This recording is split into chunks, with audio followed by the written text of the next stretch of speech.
अगर हम BSc third year,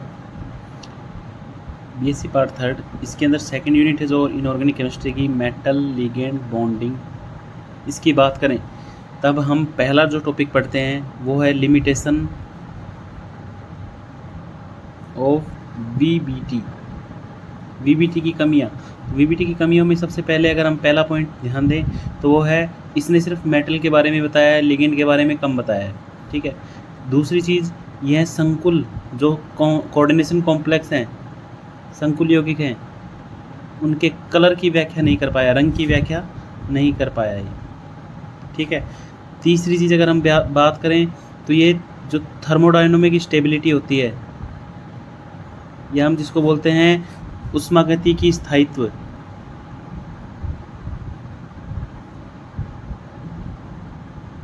इसकी व्याख्या नहीं कर पाया। फिर चौथी अगर हम बात करें तो ये चुंबकीय गुणों का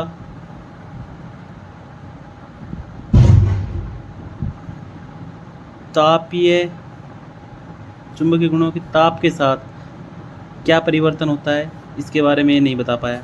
पांचवी अगर हम बात करें डी कक्षकों का विपाटन के बारे में ये नहीं बताया, डी कक्षकों की जो स्प्लिटिंग होती है उसके बारे में हमें नहीं बता पाया। ठीक है। फिर एक जो नेक्स्ट है मेन चीज़ है वो इसने कोबाल्ट 2+ व कॉपर 2+ के संकुलों के बारे में व्याख्या की थी। ठीक है। इनका निर्माण कैसे होता है और इनके अंदर अपचायक प्रवृत्ति क्या होती है। यहीं पे आके वीबीटी फेल हो गई थी। तो हम अब देखेंगे कॉपर 2+ और कोबाल्ट 2+ के संकुल यौगिकों का बनना। अब हम देखेंगे कोबाल्ट 2+ और कॉपर 2+ के संकुल की व्याख्या इसने कैसे की। तो सबसे पहले हम एग्जाम्पल लेते हैं कोबाल्ट का।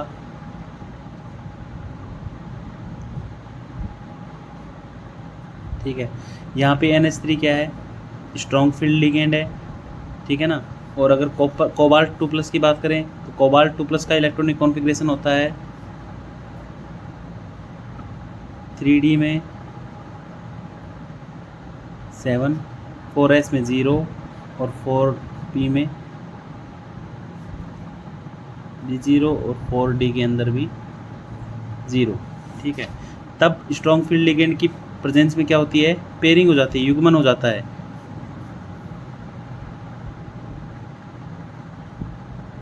ठीक है। फिर 4s और फिर 4p और फिर 4d। तब हमें पता है 6 लिगेंड प्रेजेंट है, अष्टफलकीय ज्यामिति बनेगी। इसके लिए इसने व्याख्या की कि यहाँ से एक इलेक्ट्रॉन उत्सर्जित हो जाता है और इस कक्षक में चला जाता है, उत्तेजित होकर। ठीक है। उत्तेजित होकर इस कक्षक में चला जाएगा, तब अपने पास जो संकरण बनेगा, ये डी के 2 कक्षक, एक एस का कक्षक और ये 3 पी के कक्षक, ये आपस में मिलके D2sp3 संकरण बनाते हैं। ठीक है। और जो ये कक्षक है, ये इलेक्ट्रॉन जो बच गया 4D में, उच्च ऊर्जा के 4D कक्षक में नाभिक से बहुत दूर है, तो ये इजीली निकल जाता है। इसलिए कोबाल्ट 2+ के संकुल आसानी से कोबाल्ट के 3+ संकुल में कन्वर्ट हो जाते हैं। ये इसकी अपचायक प्रवृत्ति को बताता है। ठीक है। अपचायक प्रवृत्ति को बताता है। लेकिन अगर हम बात करें कॉपर 2+ के बारे में तो इसके संकुल की बात करें हम, ठीक है, यहाँ पर जो कॉपर 2+ का इलेक्ट्रॉनिक कॉन्फ़िगरेशन होता है वो क्या होता है,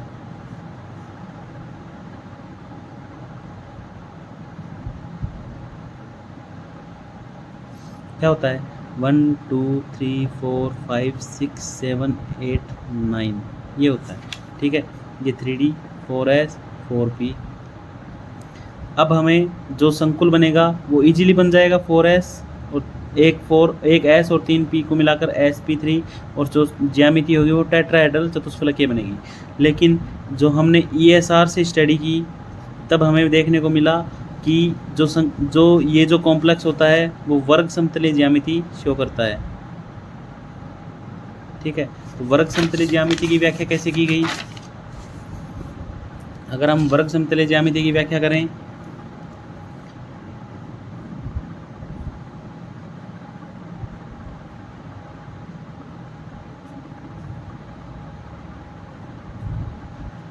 इलेक्ट्रॉन यहाँ से उत्सर्जित होकर यहाँ आ गया उत्तेजित होकर, और अपने पास जो संकरण बचा वो बचा है एक D, एक S और एक P2। ये अपने पास ज्यामिति आ गई, संकरण आ गया DsP2 वर्ग समतलीय का।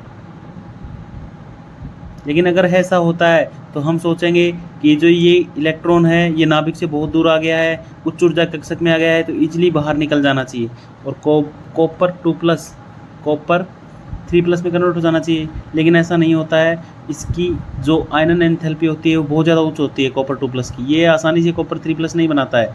ठीक है, तब एक साइंटिस्ट आए हगिंस, इन्होंने जो व्याख्या की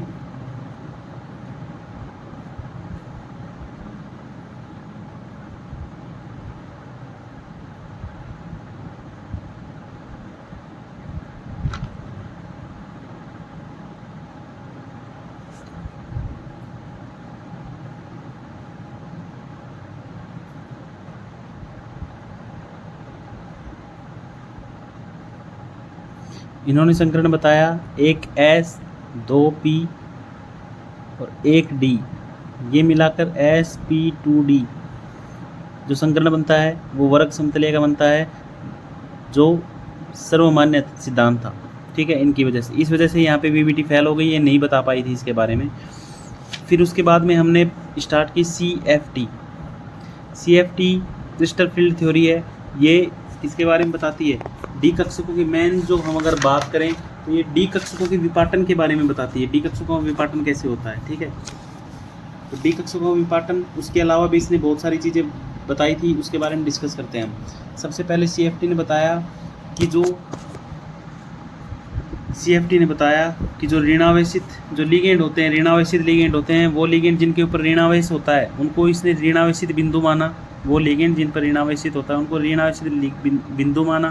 दूसरा, वो लिगेंड जिन पे लोन पेयर होते हैं उनको इसने पोलर स्पीशीज, ध्रुवीय स्पीशीज मानी इसने। ठीक है, सेकंड पॉइंट इसने बताया मेटल और लिगेंड के बीच में जो बॉन्ड होता है वो आयनिक नेचर का होता है, आयनिक प्रकृति का होता है। ठीक है, तीसरी चीज़ इसने बताई कि जो मेटल और लिगेंड के बीच में जो बॉन्ड बनता है वो अतिव्यापन से नहीं बनता है।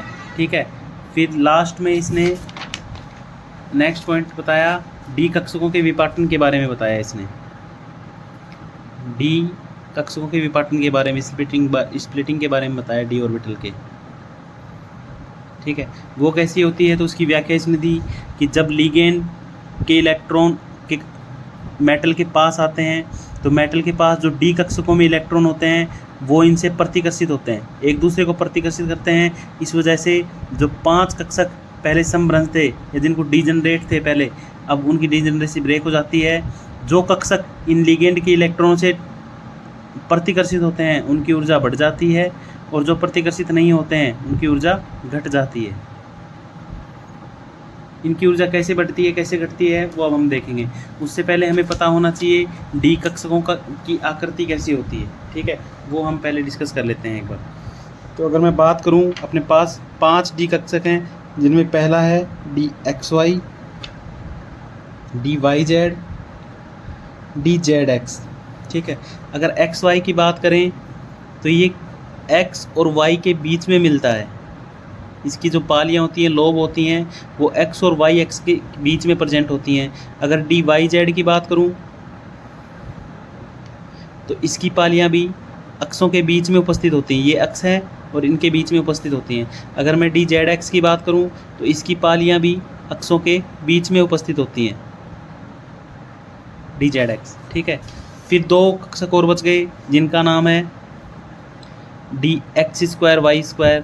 तो इसकी जो आकृति होती है, इनमें जो सारी पालियाँ हैं वो अक्षों पर उपस्थित होती हैं। ठीक है, अगर मैं बात करूं DZ² की तो इसकी भी पालियाँ अक्षों पर उपस्थित होती हैं। इस टाइप के जो कक्षक बनते हैं वो डी कक्षक होते हैं, जिनको हम द्विडंबलाकार कहते हैं। ठीक है, अब मैं इनकी आकृति 3D में बनाकर देखते हैं, वहाँ समझते हैं, वहाँ से बेटर समझ में आएगा। अब हम इनकी आकृति के बारे में देखेंगे।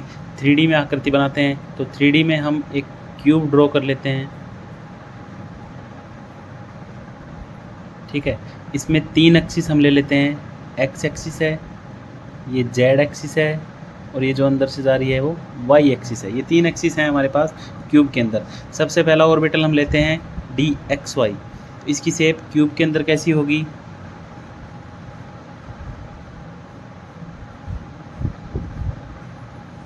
X Y. एक बार के लिए हम इसको ले लेते हैं, या फिर आप इसी को ले लो वाई। तब जो ऑर्बिटल मिलेगा वो अक्षों के बीच में मिलेगा यहाँ पे, ठीक है।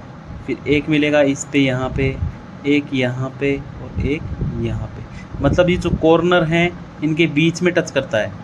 ये कॉर्नर है तो इनके बीच में यहाँ टच कर रहा है, इनके ये टच कर रहा है यहाँ पे, और इसके ये टच कर रहा है, ठीक है। ये पालियाँ हैं, ये डी एक्स वाई की है, ये एक्स ये वाई इसके बीच में उपस्थित होता है, ठीक है। अगर मैं बात करूँ डी वाई जेड की,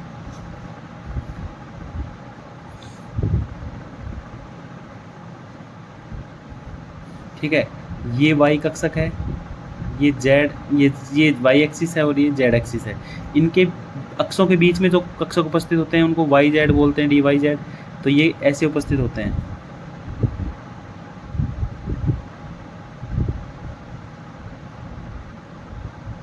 एक भी कक्षक अक्ष पर उपस्थित नहीं होता है, अक्षों के बीच में होते हैं। ये इसके बीच में है, ये इन दोनों के बीच में है, ये वाला इन दोनों के बीच में है, और ये वाला इन दोनों के बीच में है, ठीक है। ये 4 पालियाँ हैं, चारों अक्षों के बीच में उपस्थित हैं। फिर से ये कॉर्नर, दोनों कॉर्नर के बीच में कट कर रही हैं, ठीक है ना। फिर अगर मैं ऐसे ही बात करूँ डी जेड एक्स की,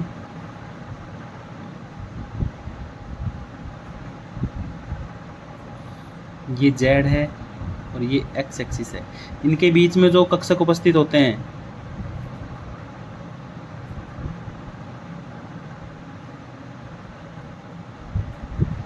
ये पालियाँ एक्स और जेड के बीच में उपस्थित है, तो इनको बोलते हैं डी जेड एक्स। ये देखो यहाँ कट कर रही है दोनों कॉर्नर्स के बीच में, ये कॉर्नर्स के बीच में ये और ये, ठीक है। इस टाइप का जो ऑर्बिटल होता है वो डी जेड एक्स होता है। अगर हम अब बात चौथे कक्षक की करें D X square Y square की, तब हम उसको ऐसे ड्रॉ करेंगे, ये एक्स एक्सिस ये वाई एक्सिस। तब हमें पता है जो डी एक्स वाई होता है वो अक्षों पर उपस्थित होता है, D X square Y square. ये अक्ष पर उपस्थित है, ये अक्ष पर उपस्थित है, ऐसे, ठीक है। इसमें ये इन भुजाओं को टच नहीं कर रहा है, भुजाओं के बीच में से निकल रहा है। कैसे? देखो ध्यान से,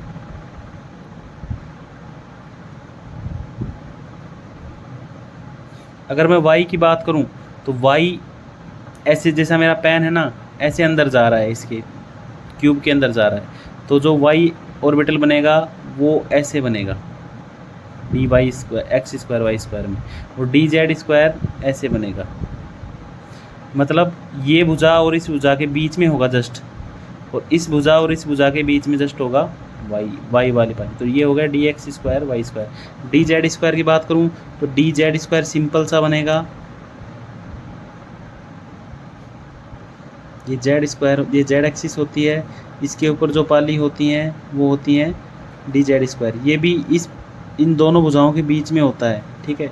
जो ये स्पेस है ना खाली, इसके अंदर होता है, ये एक्स होती हैं डी जेड स्क्वायर। अब हम देखते हैं डी कक्षकों का विपाटन कैसे होता है। तो सबसे पहले हम एग्जाम्पल लेते हैं अष्टफलकीय यौगिकों का। अष्टफलकीय संकुलों में विपाटन कैसे होता है, तो हमें पता है अष्टफलकीय संकुल की ज्यामिति कैसे होती है, आकृति कैसे होती है। 6 लिगेंड होते हैं,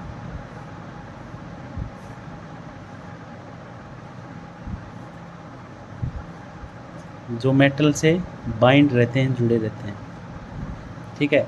तो अब अगर हम इनमें अक्षों की बात करें तो ये वाली एक्स हो गई वाई एक्सिस, ये वाली एक्स हो गई एक्स एक्सिस, और ये वाली एक्स हो गई जेड एक्सिस। सारे एक दूसरे के परपेंडिकुलर होती हैं, ठीक है। तो अब हम अष्टफलकीय यौगिकों की बात करें तो लिगेंड जो उपस्थित होते हैं वो अक्षों के ऊपर हैं। देखो ध्यान से, ये अक्ष पे उपस्थित है, ये वाई एक्स पे उपस्थित है, ये जेड एक्स पे उपस्थित है। सारे लिगेंड अक्षों पर उपस्थित होते हैं। तो वो कक्षक जो अक्षों पर उपस्थित होते हैं, डी, मैंने अभी बताया डी कक्षक और लिगेंड के बीच में प्रतिकर्षण से विपाटन होता है। तो ये जो लिगेंड है और ये जो मेटल का डी कक्षक है, इन जो अक्ष पर उपस्थित है, इसके और इसके बीच में प्रतिकर्षण होगा। प्रतिकर्षण से इन कक्षकों की ऊर्जा बढ़ जाती है। तो हमें पता है अक्ष पर कौन कौन से कक्षक उपस्थित होते हैं, तो अक्ष पर उपस्थित होते हैं dx² y² और dz²। ये दोनों कक्षक लिगेंड के रास्ते में होते हैं, सामने होते हैं, ज़्यादा प्रतिकर्षण होता है, इस वजह से इनकी ऊर्जा बढ़ जाती है। अतः जो डी कक्षक हैं अष्टफलकीय संकुलों में वो विपाटित हो जाते हैं, इनकी ऊर्जा बढ़ जाती है इन दोनों की, इसके लिए इसको Eg बोलते हैं। और इनकी ऊर्जा घट जाती है तीन कक्षकों की, इसके लिए इसको T2G कहते हैं।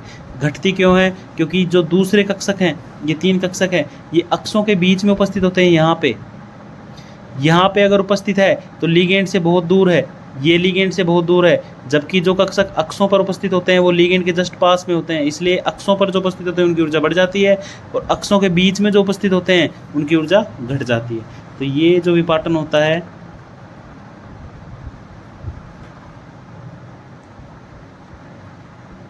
ये अष्टफलकीय संकुलों में होता है।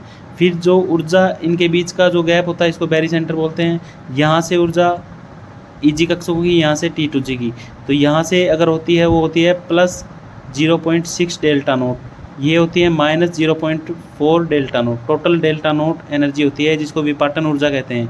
यहाँ से यहाँ इन दोनों के बीच का जो ऊर्जा अंतराल है उसको विपाटन ऊर्जा कहते हैं। ठीक है, ये माइनस स्टेबिलिटी को बताता है कि ऊर्जा कितनी घटी है, और ऊर्जा अगर घटती है तो कक्षक अपने स्थायी बनते हैं। जिनकी ऊर्जा कम होती है तो ये तीन कक्षक यहाँ पे अधिक स्थायी कक्षक हैं, जबकि दो कक्षकों की ऊर्जा ज़्यादा है तो ये अस्थायी कक्षक माने जाते हैं। ठीक है, तो अगर हम बात करें अब एक एनर्जी होती है CFSE। ठीक है, क्रिस्टल फील्ड स्टेबलाइजेशन एनर्जी। ये जो विपाटन ऊर्जा होता है इसको बोलते हैं क्रिस्टल फील्ड स्प्लिटिंग एनर्जी, दोनों अलग अलग हैं। स्प्लिटिंग एनर्जी इन दोनों के बीच का ऊर्जा अंतराल होता है CFSE। ये स्थायीकरण ऊर्जा, स्टेबलाइजेशन एनर्जी। स्थायीकरण मतलब जो नीचे के कक्षक जो अधिक स्थायी हैं इनमें जितने इलेक्ट्रॉन भरेंगे अपना तंत्र उतना स्थायी बनेगा, उतनी CFSE की वैल्यू उतनी ज़्यादा होगी, उतनी ऊर्जा एनर्जी रिलीज होगी। CFSE की वैल्यू अगर ज़्यादा है तो स्थायित्व भी ज़्यादा है। ठीक है, अब हम CFSE का फॉर्मूला बनाएं। फॉर्मूला बनेगा -0.4 NT2G + 0.6 NEG delta naught plus MP।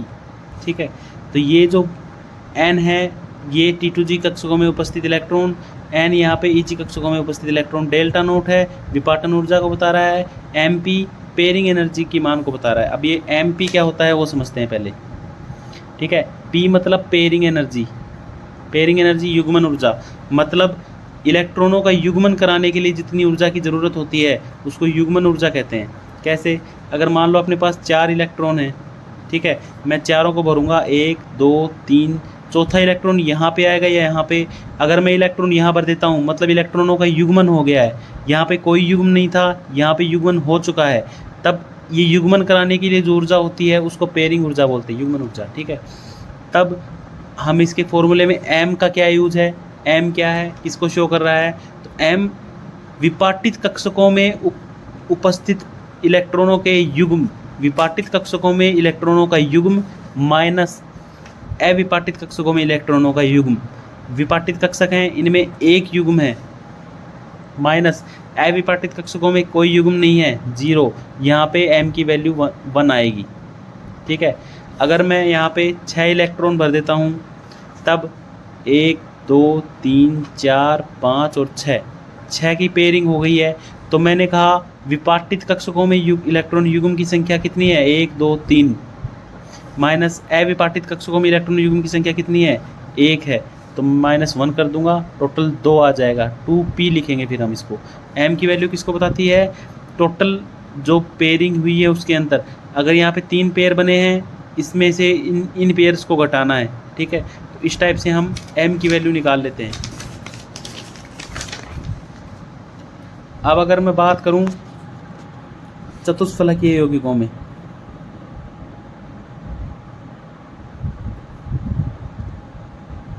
या फिर टेट्राहेड्रल कंपाउंड्स, इनके अंदर कक्षकों का विपाटन कैसे होता है, तो हाँ, हम अब क्यूब बनाकर देखेंगे,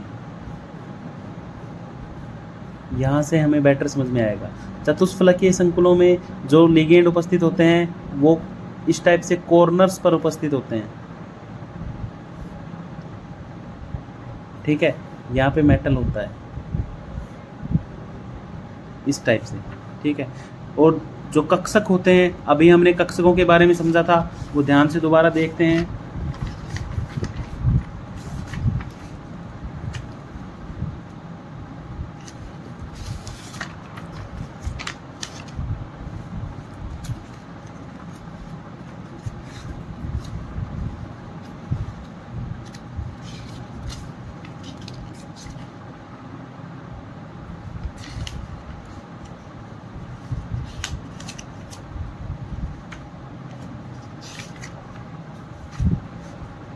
चला गया कक्षकों, नीचे गिर गया। तब अगर हम बात करें कक्षकों की, तो जो अक्ष होते हैं वो यहाँ पे उपस्थित होते हैं, एक्स, जेड और वाई। ठीक है, तो जो अक्षों पे ऑर्बिटल होते हैं वो यहाँ पे उपस्थित होगा, और जो अक्षों के बीच में उपस्थित होता है वो कहाँ उपस्थित होता है, मैंने बताया था दोनों भुजाओं के यहाँ पे कट करता है, यहाँ कट करता है, यहाँ कट करता है। तो मैं ये लिख देता हूँ, एक यहाँ है, एक यहाँ है, एक यहाँ मान लेते हैं। ये कक्षक अक्षों के बीच में है, और अक्षों के ऊपर जो होता है वो यहाँ है। तो हम लिगेंड से इन कक्षकों की दूरी निकालते हैं। जो कक्षक जितना पास होगा उसमें प्रतिकर्षण उतना अधिक लगेगा। तो यहाँ लिगेंड से ये वाला कक्षक अधिक पास होता है, जबकि ये वाला कक्षक दूर होता है थोड़ा। ठीक है, तो जो पास होगा उनमें प्रतिकर्षण ज़्यादा होगा, उनकी ऊर्जा बढ़ जाएगी। तो टेट्राहेड्रल कॉम्प्लेक्स में मैंने बताया था, यहाँ पे जो कट करता है वो अक्षों के बीच वाले ऑर्बिटल होते हैं। कौन कौन से होते हैं, dxy, dyz और dzx। जबकि अक्षों पर जो उपस्थित होते हैं वो लिगेंड से दूर होते हैं, उनमें प्रतिकर्षण नहीं लगता है। तब चतुष्फलकीय संकुलों में जो त्रिकक्षकों का विपाटन होता है वो इस टाइप से होता है। ठीक है, ये तीन कक्षक अक्षों के बीच वाले हैं, dxy, dyz, dzx। ये dx² y² dz²। इसकी बात करें, ये इसकी बेरीसेंटर है। यहाँ से यहाँ तक की जो ऊर्जा अंतराल होता है वो +0.4, यहाँ से यहाँ तक का होता है वो -0.6 डेल्टा टी। टोटल होता है वो डेल्टा टी। डेल्टा टी क्या है, विपाटन ऊर्जा का मान यहाँ से यहाँ तक का। अब इसकी CFSE में ये दो ही कक्षक अधिक स्थायी हैं, क्योंकि इनका जो ऊर्जा का अंतर है वो कम होता है, निम्न ऊर्जा स्तर पे हैं, तो ये अधिक स्थायी होते हैं। इसके लिए CFSE की वैल्यू कैसे निकालते हैं,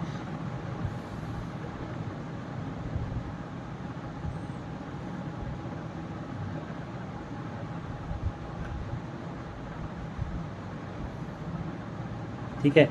तो चतुष्फलकीय संकुलों में जो डेल्टा की वैल्यू है वो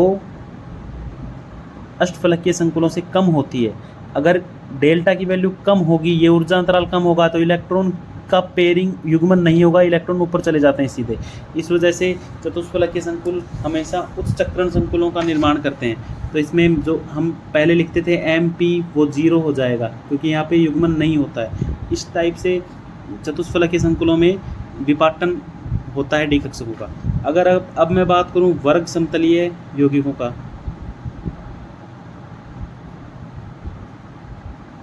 इनमें कैसे विपाटन